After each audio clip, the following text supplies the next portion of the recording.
The idea of harmony of a world moving to agreement in Copenhagen has been seriously challenged by the leaked document. The so-called Danish text gives to the rich and takes from the poor. Among the proposals, the UN sidelined in future climate change negotiations. The Kyoto Protocol, the world's only legally binding deal on cutting emissions, essentially abandoned. Control of climate change finance handed to the World Bank, with any money to poorer countries tied into specific climate action.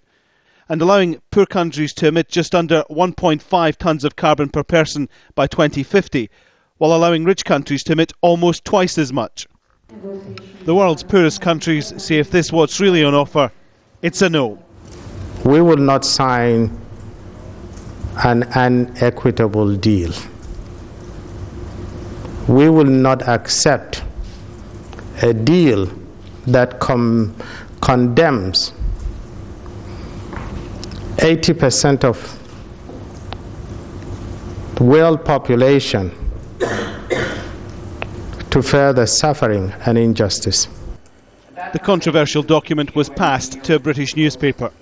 This is a leaked document which comes from Denmark as a president of this meeting, with the help, we understand, of the UK, of the US and other rich countries, and it's a draft text which they intend to put in front of world leaders when they arrive next week.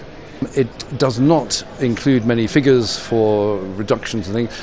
On every level it seems to be unsatisfactory. The last 2 days brought hope that a deal could be agreed by all 192 countries.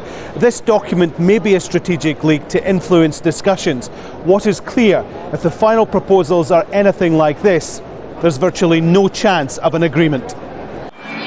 Reminders of this climate change summit are all over Copenhagen. It's winter here, but milder than normal, and weather forecasters say that'll become more common.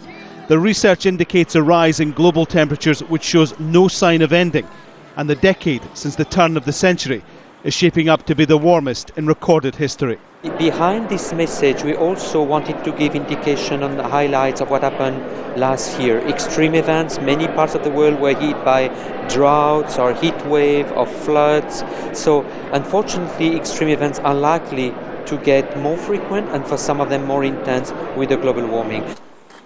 If the world's richest countries believed the Danish text would become the basis for an agreement, they perhaps misjudged just what others were willing to accept. It's a serious threat to international cooperation and united action. Copenhagen may still be historic, but maybe not for the reasons everyone hoped.